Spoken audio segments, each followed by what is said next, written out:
appreciate Mark's testimony and his witness, and even on the little things. And when, whoops, I made a mistake, and he was very quick to just address it and apologize. And Steve very gracefully just received that and sat back down. And so I appreciate that. And I bring that up because, you know, sometimes circumstances happen where we kind of miscue, or we just kind of put ourselves in the wrong spot, or we say the wrong thing, or we do the wrong thing, or we think we're right, and we find out we're not, or, you know, you just never know. And I kind of found myself in that situation earlier this week and failed, quite frankly. And so the Lord had to back me up just a little bit. And it seems like a little thing, but it's amazing how a little thing can turn into a big thing. And it really has nothing to do with the message, but he just triggered it, and the Holy Spirit just kind of directed me to share it. So I was leaving the BP the other morning and having coffee with some of the guys and so forth, and I wasn't there very long because I was already kind of running a little bit behind because I had an early morning phone call that I had to address. And so I stopped there real quickly, got in my truck, and was headed up to the church. And as I'm starting to leave town, I have a tractor that is right in front of me. Okay, well, you know, it is Iowa. And he's going along, and I'm thinking, well, we're a long ways between here and Benton, and I just really want to kind of get around him. And I'm kind of watching this, and I decide, you know what, I got plenty of space before he's going to have any chance to turn anywhere. I'm going. And so I go whipping around him, and off I go, and sure enough, it's making a left turn into Benton. No big deal. And so I go about my day. Sure enough, I walk into the BP 2 days ago, I think it was, and the first thing I heard was somebody, and I won't mention who it was, but he looks at me and says, "I've got a bone to pick with you." I'm thinking, what in the world? And so I sit down, and what? He says, "I was the one in that tractor that you went whipping by when it's a no passing lane, and I was getting ready to turn." And he says, "You can't be driving like that." And you know what? I kind of got upset. I thought, you know what? I don't want to sit there going all slow, all the way up to Benton Avenue when I know that I can get around you, and I'm in the right, doggone it, and I'm just not going to go with that. And so I start to try to measure being patient and not being patient. I'm going to be right, and I'm going to prove my... And finally, when I left there, I thought, you know what? I'm going to go up there because I know where those yellow lines are, and I'm going to double check myself, and I'm going to take a picture of it. The next time I see him, I'm going to prove it. He was right. And even if he had been wrong, and I had been right, I still was wrong. And so I saw him this morning. He brought it up again. And I've learned that he had brought it up at the table with others several times through the course of the week. Little things that we can do to hurt our testimony for Christ when we're thinking we're in the right, and maybe we're not. So I went up to him this morning and I said, you know what? You were right. And I apologize. And he looked at me and he says, I accept that. Did you hear that? He apologized. He realized he was wrong. And he kind of still went on a little bit about it. But you know what? I'd rather have that than hurt, even what I think is not that big of a deal. And it's got to be about Jesus. It really has to be about Jesus, doesn't it? Amen? It really does. We kind of let things get in the way. Even when we are right, if our witness is affected, we're still wrong. All right. Message unto itself. That one's free. We're talking about the ultimate question over these last several weeks. We're talking about how do we respond to the question, what do you do with this Jesus? And we talked about Jesus hanging from the tree, hanging from that cross. And as he looks out, he sees the soldiers who have dismissed him. They are now rolling the dice for his clothing. We see the Romans who have tortured and they have beaten Jesus. And we see his own people have rejected him and are screaming out, crucify him, crucify him.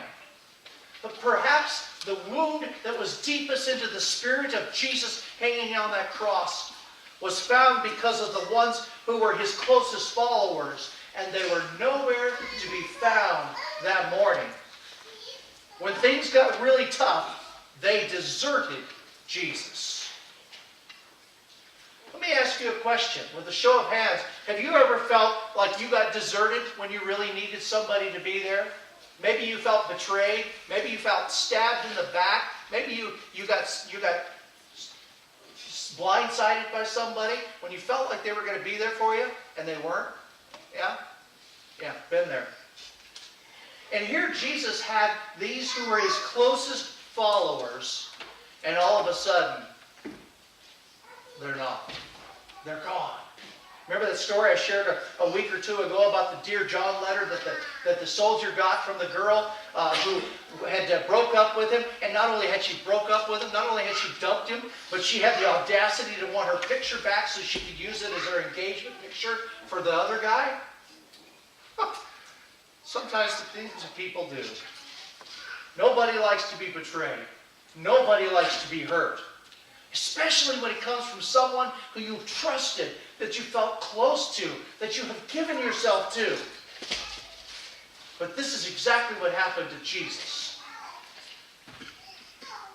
When it came to needing those who were his closest, they were nowhere to be found.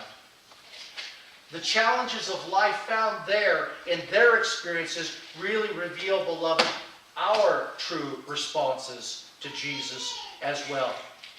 So this morning I'd like for us to look at that ultimate question of, in context of life's hardships.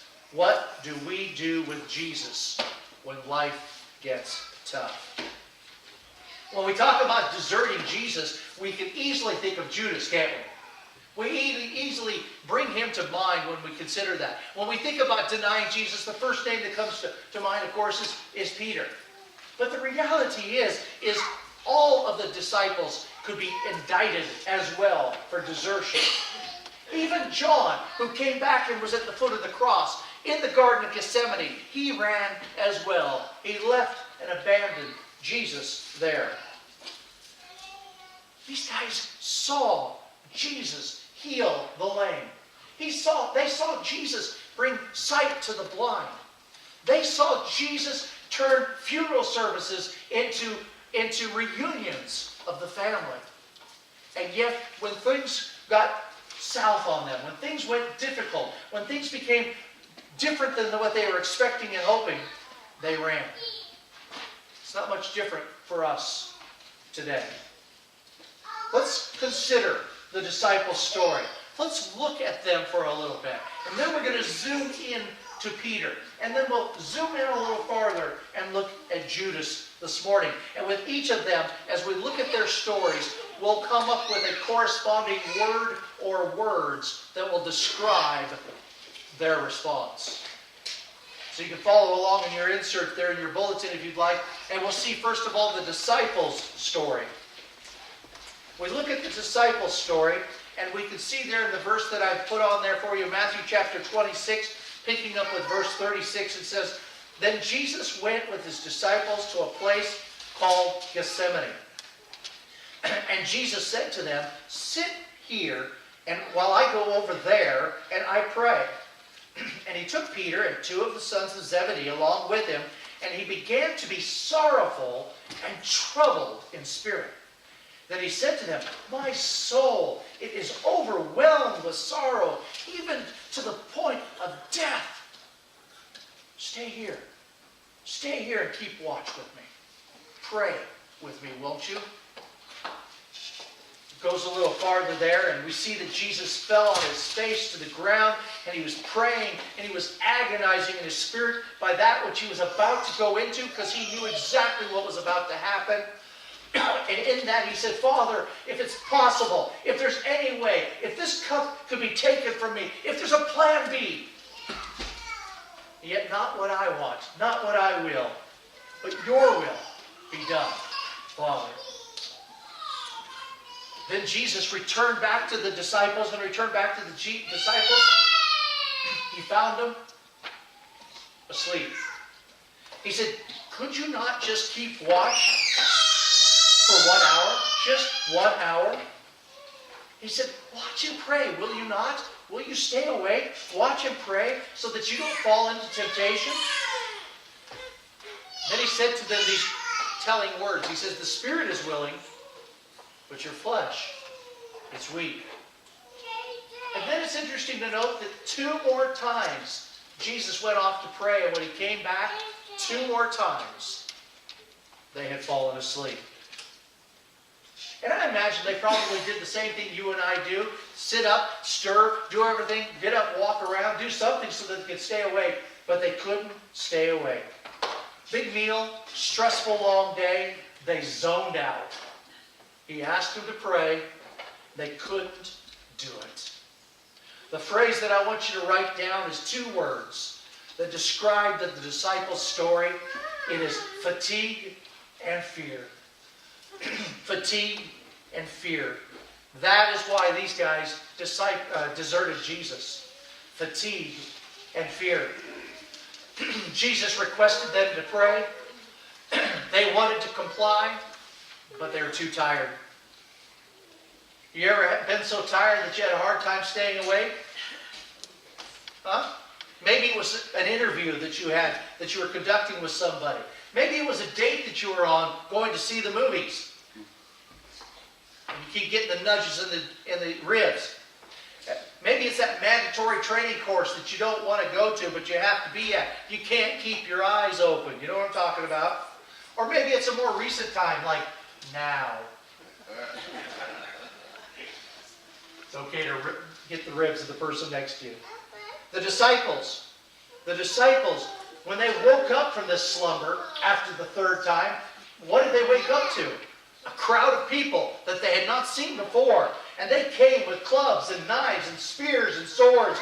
And they were there to arrest Jesus. It was an overwhelming scene. Suddenly this mob came. And they thought of only one thing. Save their hides. And they ran. Notice verses 55 and 56 in your insert or in your Bible. Matthew 26, it says, at the time, Jesus looked at this crowd that showed up, the mob that showed up, and he says, am I leading a rebellion?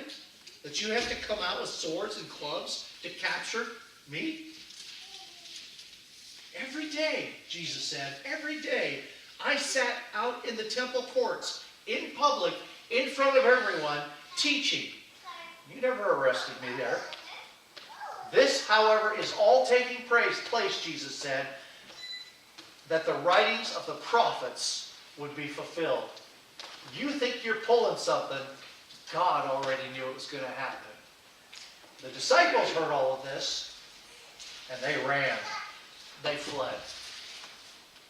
These guys who had been close to Jesus, inwardly they had been enjoying the position of popularity because of the crowds around Jesus. Can you imagine what happened? And we'll talk about Palm Sunday to some degree next week. In Palm Sunday, they saw all that going on, all the excitement, all the people around, and the disciples had to be thinking, oh, this is going to be good. Man, and look at us. We're the inner circle.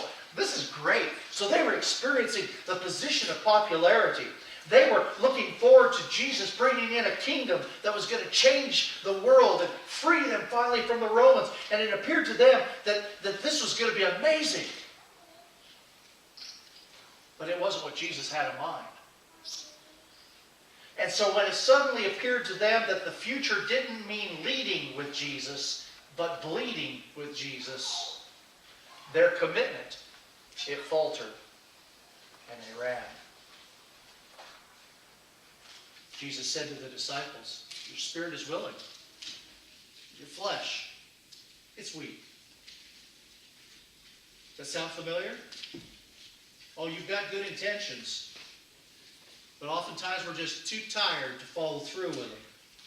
Instead of spending 30 minutes in prayer, we kind of vegetate in front of the TV watching that reality TV show or a little bit of sports or the news.